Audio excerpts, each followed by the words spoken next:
Hello everyone, and thank you for joining us today. I am Adriana Angel, the Associate Director of Latin America, Caribbean, and Iberian Studies, LACIS. It's a pleasure to welcome you to today's lunchtime lecture. We are glad to have with us Dr. Lisa Naughton, professor at the Nelson Institute for Environmental Studies here at University of Wisconsin-Madison. She will be presenting her talk titled Good for the Food, Good for the Forest. Lesson for formalizing smallholder land rights in Ecuador and Peru. Please join me in welcoming Dr. No. Thank you. Thank you so much, everyone, for being here in this room. And thanks to those of you in Zoom for joining. I'm going to move kind of quickly so that there's time for questions and answers. I'm always aware at these luncheons about the expertise of the room and would love your feedback. I'm going to be talking about sort of summarizing various research projects I've led over the years. And through all of them, LACIS has been invaluable. It's been essential for recruiting some of the amazing grad students, now colleagues at academic institutions that are collaborators, at providing seed money for my students and I to travel and search for larger funds, for bringing colleagues that you'll see some of the collaborators to this campus. So I bring gratitude to this space. And thank you, Jana and Adriana, for the legwork in hosting me. So let's jump right in. I want to cover three themes today. First, I'm going to impress on you why understanding land tenure or land ownership issues is indispensable to understanding forest conservation in Latin America and local livelihoods. I will be emphasizing more the forest outcomes side of the equation. There's an even more urgent and vast set of research about what are the implications for the rural poor. I'm going to be looking more at the forest outcomes. And I'll start by just getting us all on the same page with some reminders of key terms relevant to this research. And then I will turn to insights from a project we did and still are doing in the Ecuadorian Amazon, and same with Peru. So to get us started, the world's most biodiverse and carbon-heavy forests, shown here in green outlines, are in areas of our planet, in remote areas of the tropics, that tend to have uncertain and contested ownership rights or land tenure rights. So as the world is ever more aware of how important these forests are to stabilizing our climate, so sustaining biodiversity, there's more concern that the fact that it's unclear who owns them and with what rights is critical. These are also the same areas that are home to indigenous people and other marginalized and poor rural communities. What's the policy response? Well, some good news. At an otherwise desultory and rather ineffectual meeting in December about climate change, there was a side event where 39 countries, donors, philanthropists, development agencies came together and created what they're calling the Forest Tenure Funders Group, that acknowledged that, hey, we need to do something about this uncertainty. We need to support and secure the rights of these poor people living in these valuable forests. So $1.8 billion has been pledged to sustain and secure land and forest tenure rights in this area by 2030.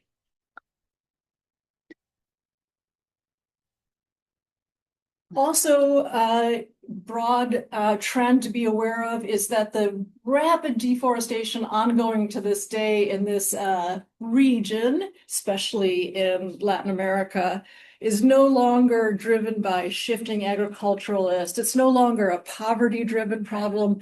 It's a commodity, industrial, export-driven threat. So it's oil palm, cocoa, soy, beef production that is moving into these areas. international policy response to.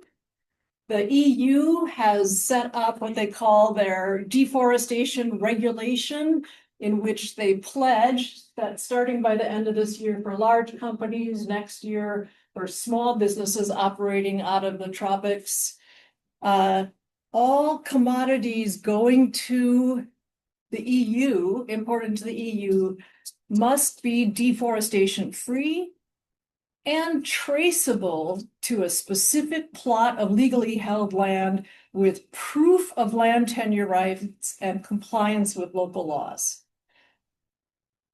On its surface, both of these initiatives, and I would say both of these initiatives are very worthy, very important, but I'm going to be getting into the devils in the details part of the story, that how securing land rights in some ways can slow deforestation, in some places it can hasten deforestation. Why is that? Let's jump in. So some key concepts. Land tenure is the set of institutions and policies that determine who can use resources for how long and under what conditions. It's not just a piece of paper. It's not just a right. Land tenure comes in different forms, how they are held, by whom. A critical one for the talk today is that there are individual land tenure confirmations, familiar to the US audience, and then communal or customary ownership that is more typical in non-Western societies.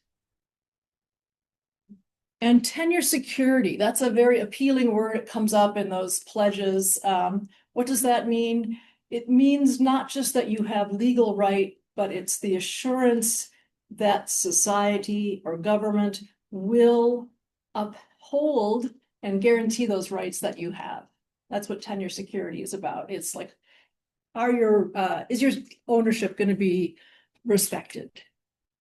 So with a former grad students, now both professors in geography departments elsewhere, we did an analysis of 118 publications that tested the relationship between secure land rights and forest outcomes, and lots of variability, but broadly speaking, there's consensus that insecure tenure, when no one knows who owns what, is associated with higher risk of deforestation.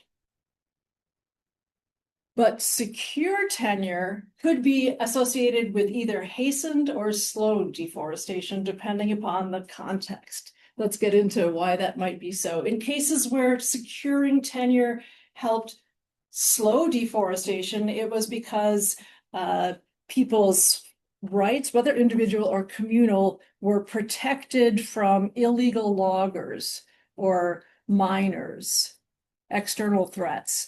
It allowed people to have longer-term time horizons. It allowed folks to participate in this new wave of payment-oriented conservation projects where owners, and they have to have legal ownership, can be paid not to cut forest. And the one that keeps coming up, and you'll see it more as we move into the Ecuadorian Peruvian case, the thought that once land tenure is formalized and secure, that owner will be obliged to follow environmental regulations. Mm-hmm. By contrast, when can it hasten deforestation? Often in the process of formalizing or delineating land tenure, there's an acceleration of deforestation as people compete for where those property boundaries are going to go and start clearing forests to establish their ownership. It can create land markets that displace customary lower intensity uses for more commercial uses. And it opens the opportunity for people to sell, mortgage, subdivide, and rent their land. And it can open opportunities once you have a formal title. You're now able to get loans from the bank to capitalize your land use. So to me, there's such an interesting contradiction in some of the literature or some of the pledges that on the broadest scale look like a win-win-win, but maybe are hiding some contradictions. So you'll see pamphlets and brochures about how we're going to all work together to secure land tenure, and you have the World Bank and the Inter-American Development Bank and Survival International. You have an interesting set of collaborators all on the same page, securing land rights and safeguarding the earth. And underlying it, they're hoping this is going to help the poor, it's going to conserve the forest, and it's going to capitalize land. How common are those aims? To me, that's not the elephant in the room, the tapir in the room. Tapirs are tropical America's biggest land mammal. Like how do we reconcile those different aims of formalizing land tenure? Let's go just a little bit more into the background knowledge.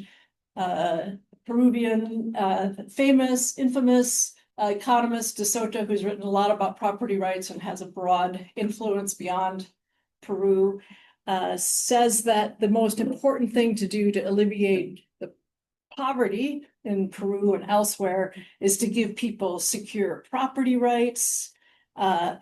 Those billions of people living without claim to their land are missing what is their biggest, most valuable asset, their land. Most rural poor, the only thing they have of value, they don't have bank account or a lot of labor, but they have some land. Maybe that land can be worth a few $1,000s more. Having the ability to get ownership, to mortgage it, to get loans, that's what's essential to lift people out of poverty. And without it, that land is, in the words of De Soto, dead capital.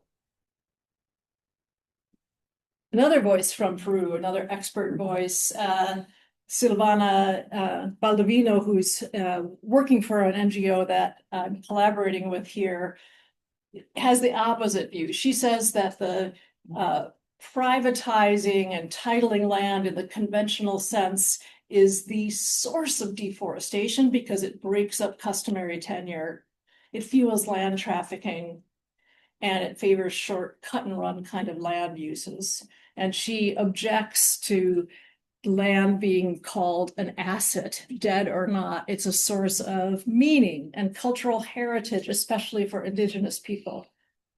Let me just celebrate Silvana and her teams and others working in Peru's efforts to secure a considerable larger area in the past couple of years of Indigenous land rights.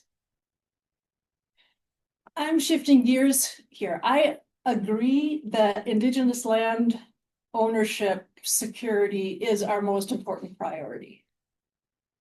But I'm going to sort of park that and move aside. And my work with my team is focusing on another large important group, and that are the people of mixed ancestry who are living as smallholder campesinos in forests with insecure tenure.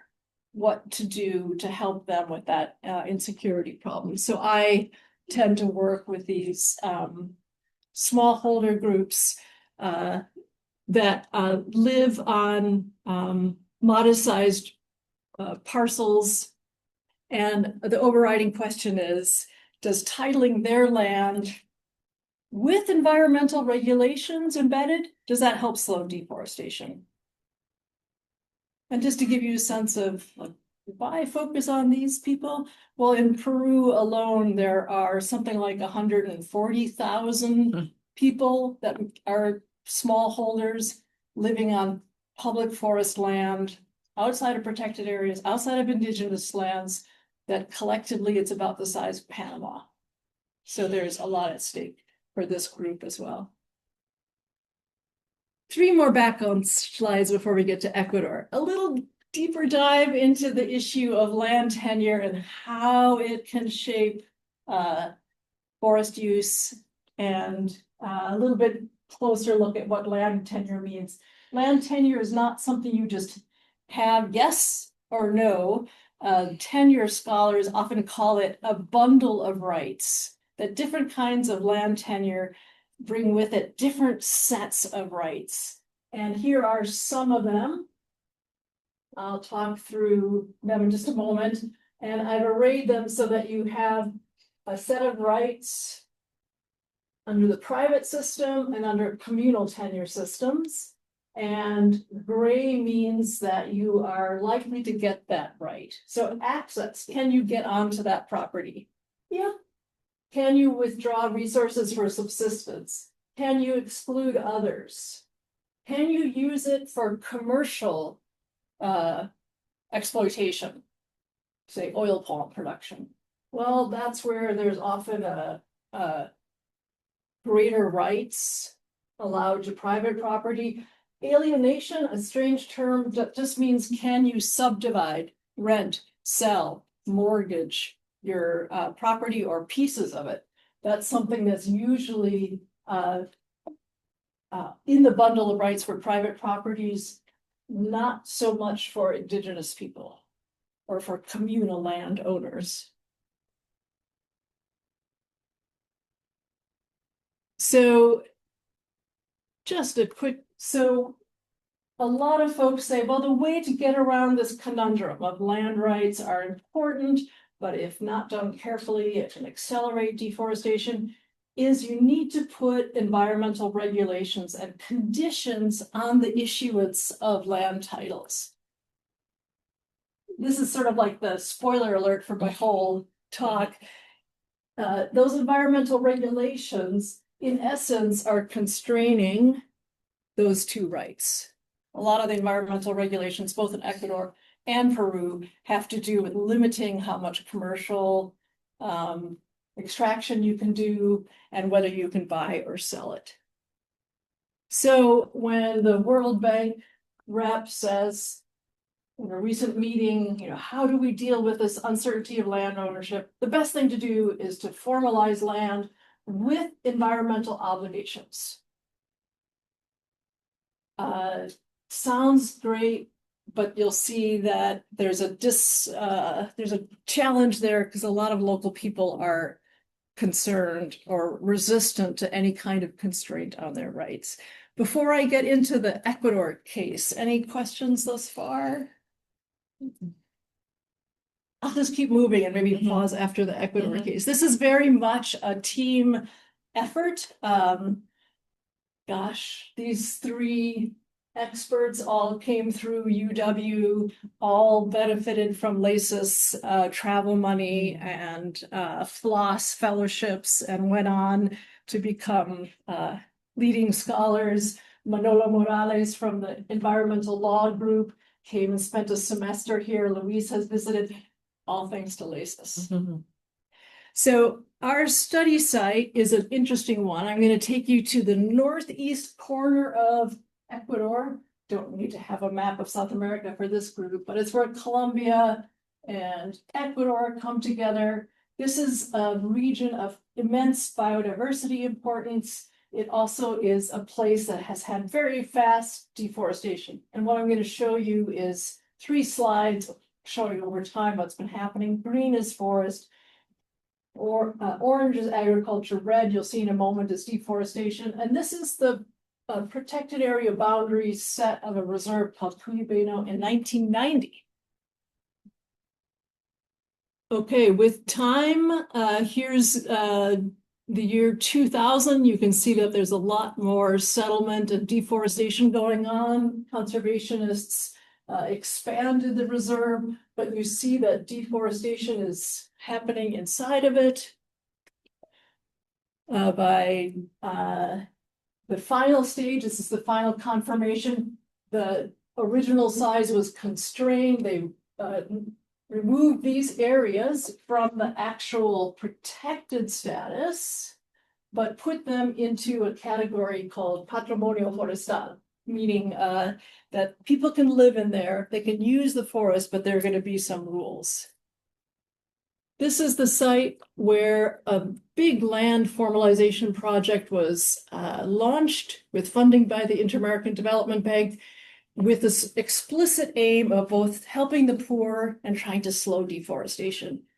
As conservationists, we're concerned anytime you have this kind of situation where intact ecosystem is disconnected. You think of this like as almost like an iguana. Here's the head of the iguana. So there was a lot of concern, how can we slow deforestation and keep that forest intact? $12 million, it was a loan for this project. Sidebar, land titling is extremely expensive relative to a lot of things, but in terms of development assistance, it's expensive to do it properly. What you're seeing here are all the slender little parcels that were established. The folks living here, most of them had been here for about 30 years and were living on plots of land that they didn't feel were at risk of expropriation. They weren't like fending off invaders, but they didn't have formal title. They couldn't get access to bank loans. They were concerned about bequeathing their land to their children. This project allowed folks the option to formalize their claim or not. So dark gray bars are folks who said, yep, I will join this project, and please, I want to formalize my land. The white bars were places where they opted out. So that makes for a nice controlled experiment. Another thing that helped our research is that there were situations where this land titling, like up in this blue circle, was happening within that Patrimonio Forestal, and thus there were extra rules on top about how they could use forest, and there were places outside where there were no such rules, but the same kind of formalization underway. Back to this diagram, another way to look at it is outside of the Patrimonio Forestal, folks who got land title had all these rights. Inside, they had a bunch of restrictions, like each time they wanted to sell a log, they had to go get a permit. They could only clear a certain amount. They had to retain 70% of their forest on their property. They could sell it, but they couldn't subdivide the land.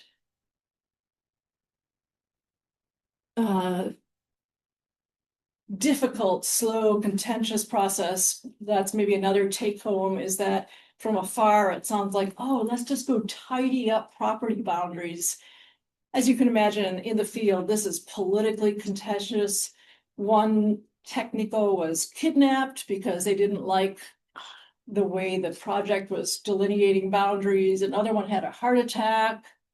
Their government kept switching what those rules were, but the NGO persevered, and we came in later and tested, well, did titling slow deforestation and under what conditions?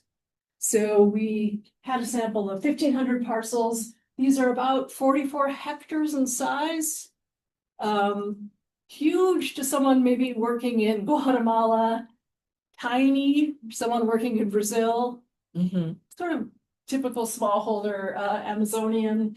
And we had different parcels and different treatments. There were some that were titled, some that weren't.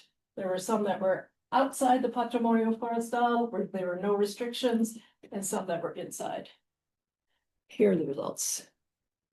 So here's the percent of deforestation. Here's the year, and I'm going to give you updated data in just a moment. 2009, this is when titling came in.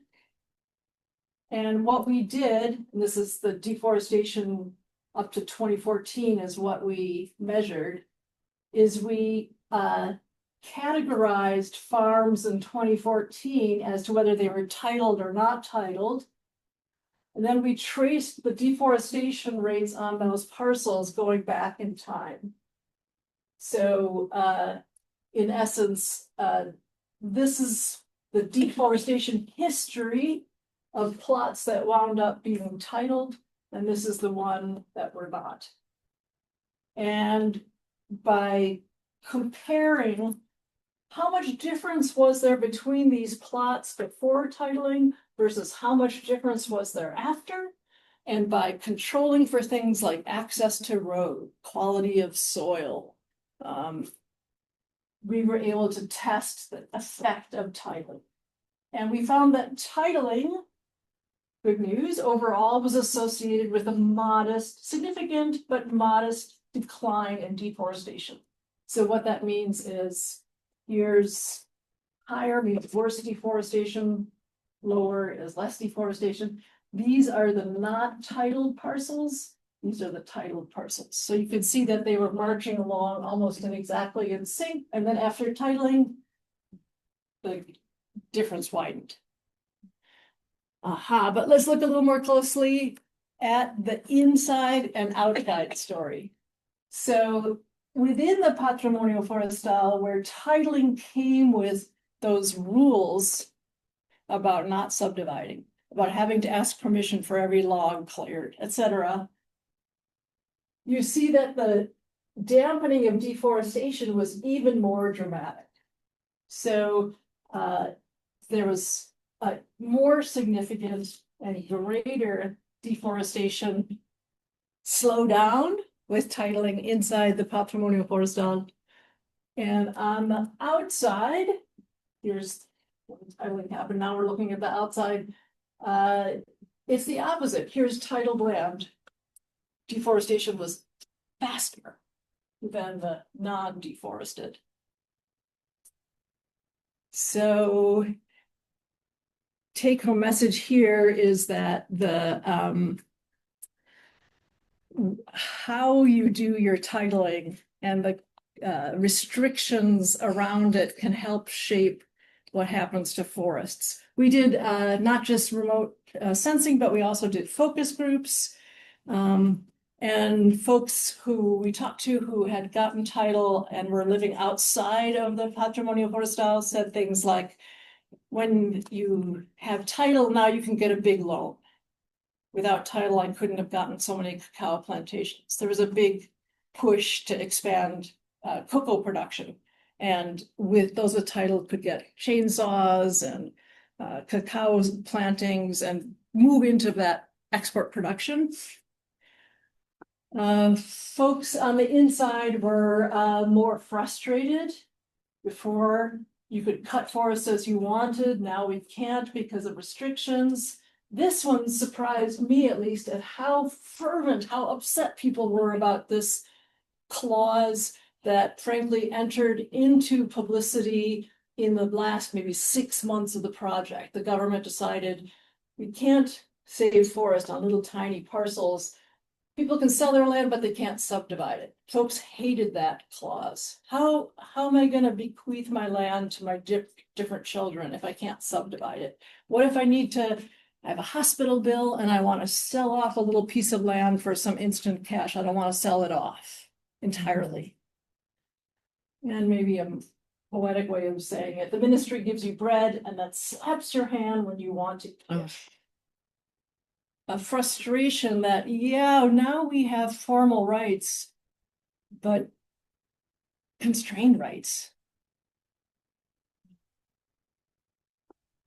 Last Ecuador slide.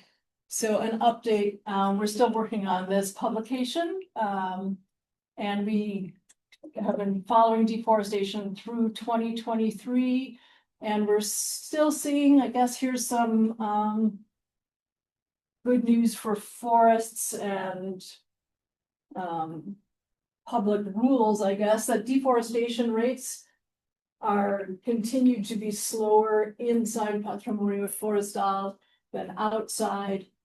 That difference that we measured in terms of how much titling mattered in either direction, it's weakened, and our colleagues are telling us that's partly following following COVID, the efforts to monitor and track and warn people who were not following the rules disappeared. So it went back more to a sort of unregulated system. Notably, and we're going to work on this in our publication, due to the outcry against the subdividing clause restriction, in 2023, the regional governments lifted that. He said, no, you can subdivide legally. That restriction was lifted. Any questions on Ecuador before I take us to Peru?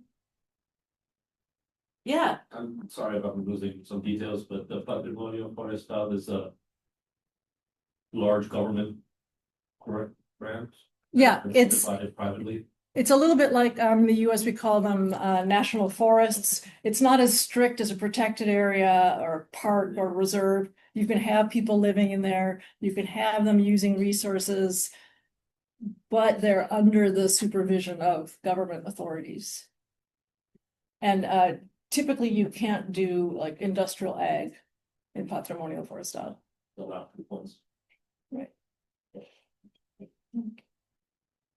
But you could plant, and people are planting agroforestry, growing some coffee.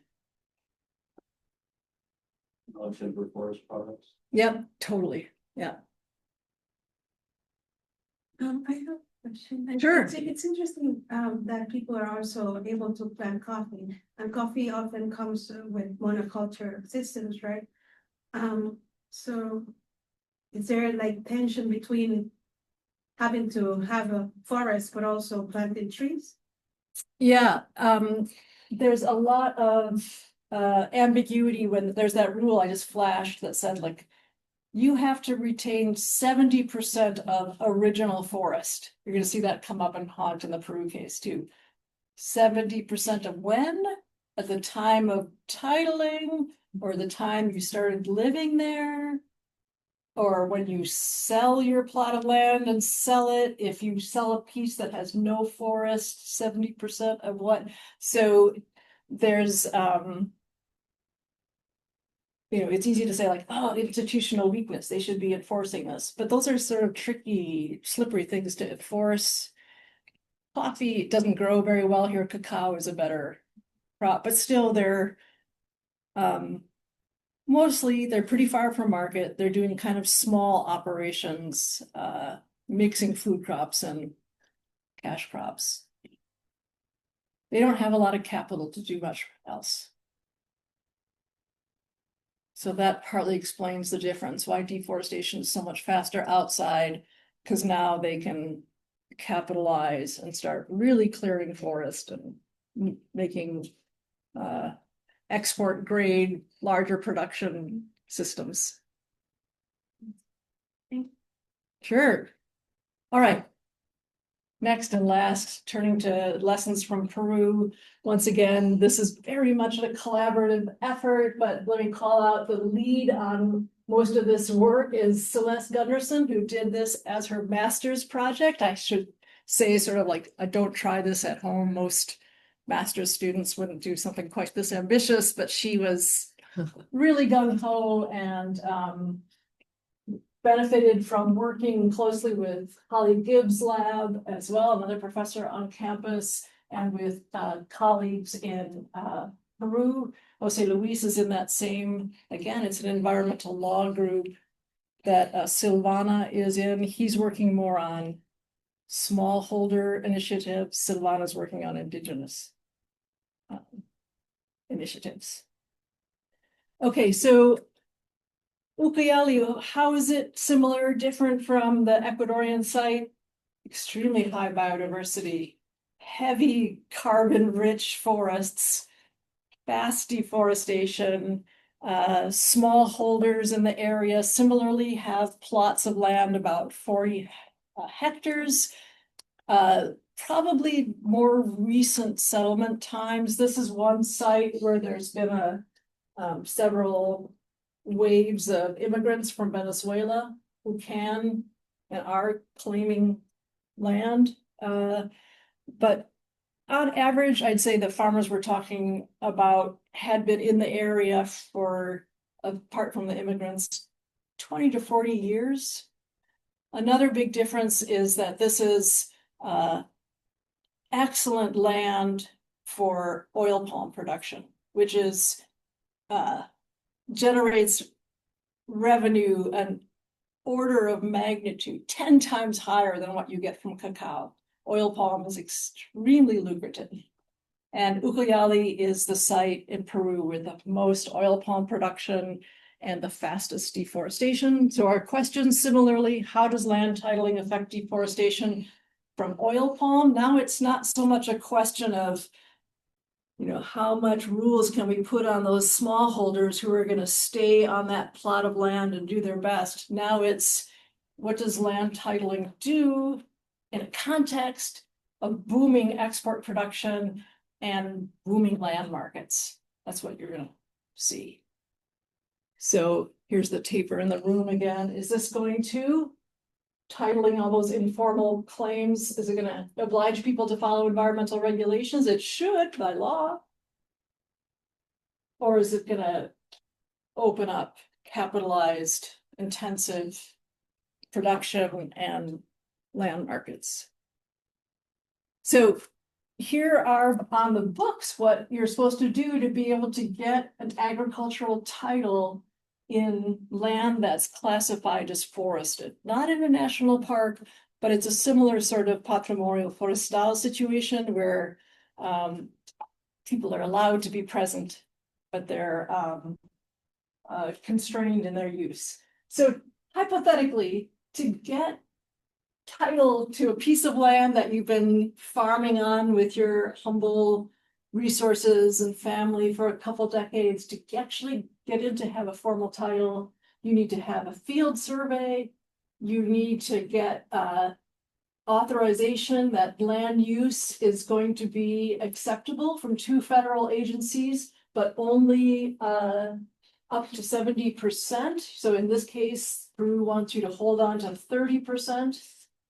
You need to show that you've been there for at least 1 year and have been using it. You can sell, but when you sell it, you have to have a condition on the sale that that next owner has to hold on to 30% of the forest. And you can't get title into these special categories. I won't probably with the different distinctions of patrimonio forestal, but there's some parts of Peru where they're saying like, no, in these situations, you can't even have title. So results of a similar kind of study where Celeste and the team, we used satellite images over time to look at what was happening to forest and overlay that with property boundaries and the timing when different properties got title, and also what the land use was on that property. Couple things that came out is that are important to the broader story is that oil palm requires titled land, so to speak. If you look at all the different kinds of crops that are grown out there, only about 31% of those farms that are not growing oil palm have title.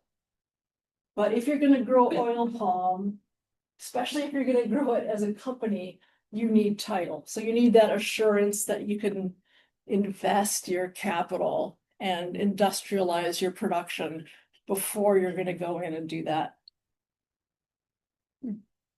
So here's another diagram. In this case, lower is bad news. This is what proportion of the property is still under forest. And these are not calendar years. What we've set up here is this is time 0 when land was titled. Here are the years going back 8 years before it was titled and going out 10 years after.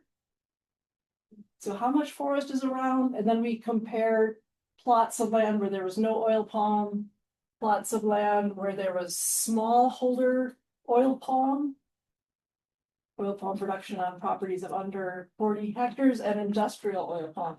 And you can see that in both cases for oil palm, not only did they not meet the 30% forest conservation rule, they dipped down to less than, in the case of the industrial producers, less than 10% of the original forest was left. most of that deforestation happened before titling. And this is another sort of classic dilemma that as production rolls out, people start clearing. Often they do anticipatory clearing before getting title. So those rules about abiding by environmental regulations, once you have title, well, it's kind of too late. And that's troubling a lot of people who are working with the European Union on that.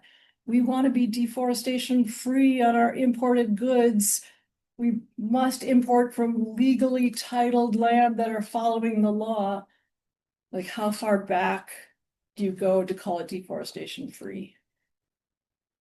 So in short, all those rules I listed for how you're supposed to, if you want title, all those conditions, the only one that was consistently met was that people were showing evidence of having been there and using it to some extent economically for a year before title. Let's turn to some insights from local people. Boy, this was a I don't know, I guess I always have kind of odd expressions on my face, but there, I don't know if you could tip me, I was like, wow, I've done a lot of interviews in my life. This is an interesting one. He insisted, Isaac Coleman, even though we were like, we'll blank out your eyes, we'll keep you anonymous. He's like, no, I want my name. I want my name out there. All the more remarkable because he was put in jail. He used to be in charge of the regional land titling agency. And the only infraction that was ever brought to a court case, thanks to external human rights organization, was when his agency gave a big company, a Southeast Asian company, a tract of indigenous land for oil palm. So he went off to jail, lost one of his eyes in a fight, got out of jail eventually and talked to us about it, and was completely unrepentant and unapologetic. Like, oil palm is what has helped Ucayali be prosperous. It's the economic lifeline. We also talked to current members of the land titling staff, and note that in Peru, Ecuador as well, more and more land titling kind of interventions are handled by regional offices who may or may not be that concerned about conforming with national agency requirements. So they told us that about the informal land trafficking that was going on, that partly explains that surge in deforestation before titling. So again and again, smallholders, in this case, they say, they might have some land, but they don't have any capital. So they say, well, I can't develop or get rich from my land. It's better to sell it and take that money and start a business in the city. Or many others were taking that money and paying to try to migrate to the United States or to Spain. So this was, I guess De Soto would say, this is them bringing that asset to life and using that one valuable asset that poor family ever has to like leverage new opportunities. But it complicates our image of help that resident farmer stay on her land, but now she has to abide with some environmental regulations. There's such a vivid land market with big players involved in a place like Ucayali. It's a much more dynamic and complicated system. So just a couple more slides. Why weren't these regulations for titling, those environmental regulations for hiring, ignored? Ambiguous and contradictory laws. In this case, in Peru, they're only asking for you to hold on to 30%. But what's original forest? How far back? Most of these properties 100 years ago were entirely forest. There's rules that are contradictory between different ministries. Regional agencies might have limited capacity or motivation to enforce environmental regulations. That kind group of folks that we met with said there was not a case they knew of where someone went out to check after a title had been granted if forest had been saved. There was no monitoring.